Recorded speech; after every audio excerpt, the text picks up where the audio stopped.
अब आप यहाँ पर देखिए, क्या आप यहाँ पर ए या एम के यूज़ आप कर सकते हैं? अगर आपने पिछले वीडियो देखे थे, हाँ, आप अवश्य कर सकते हैं, क्योंकि ए का यूज़ किया जाता है जब कॉन्सोनेंट वर्ड का उच्चारण कॉन्सोनेंट होता है, मतलब व्यंजन क, ख, ग, इस तरह से।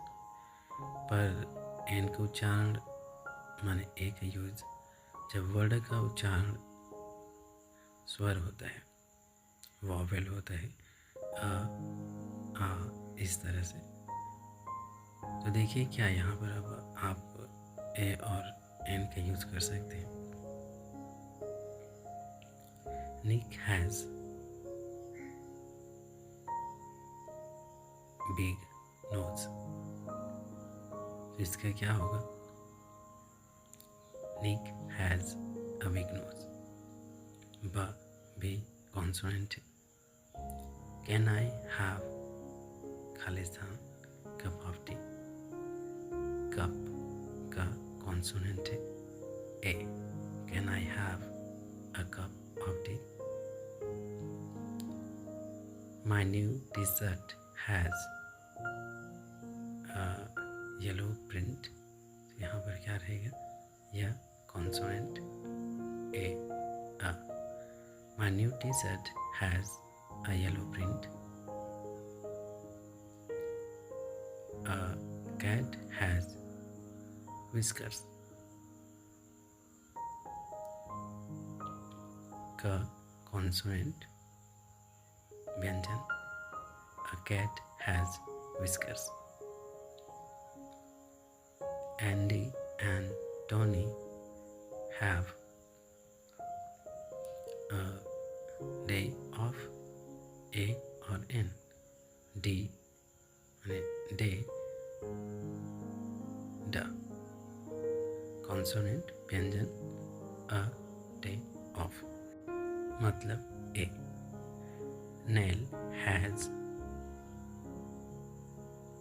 डॉग, डी कॉन्सोनेंट माने ड कॉन्सोनेंट व्यंजन, ए।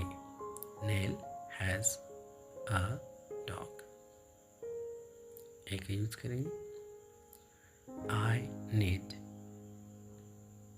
न्यू ट्रैवल, ए और एन, न्यू न कॉन्सोनेंट यूज करेंगे ए।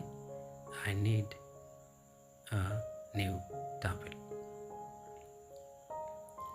Let's read story, consonant, so a, आप ए का यूज करेंगे। Let's read a story. Let's read English story, English, E vowel मतलब स्वर, तो आप एन का यूज करेंगे। Let's read an English story. Have you got exercise book? Exercise A, स्वर N का यूज करेंगे। Have you got an exercise book?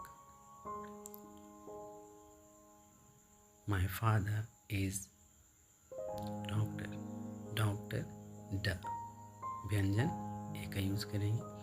My father is a doctor। Is your father a doctor?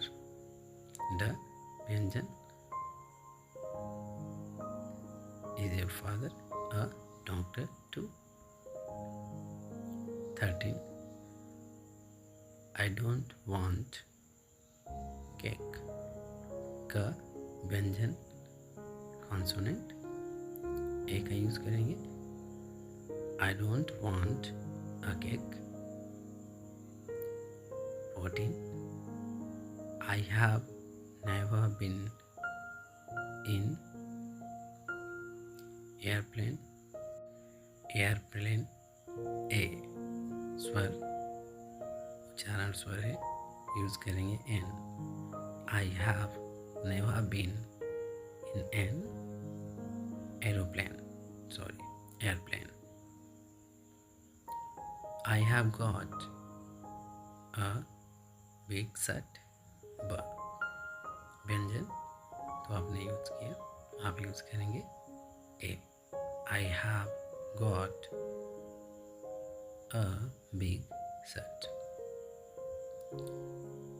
तो अब आप सीख गए होंगे कहाँ पर ए का यूज़ करना है, कहाँ पर एन का यूज़ करना है. और यहाँ पर आपने देखा कि आपने कहाँ पर एन का यूज़ किया है, कहाँ पर आपने ए का यूज़ किया है. तो जहाँ पर कॉन्सोनेंट उच्चारण होता है किसी भी वर्ड का, माने व्यंजन का से लेकर स्टार्ट होता है, तो ए आप यूज़ करते हैं. और जब आ से लेकर के स्टार्ट होता है, माने स्वर से स्टार्ट होता है किसी वर्ड का उच्चारण, तो आप एन का यूज़ करते हैं. So it's all. और चाहे तो आप इन्हें लिख कर देख सकते हैं, खुद बना करके देखिए.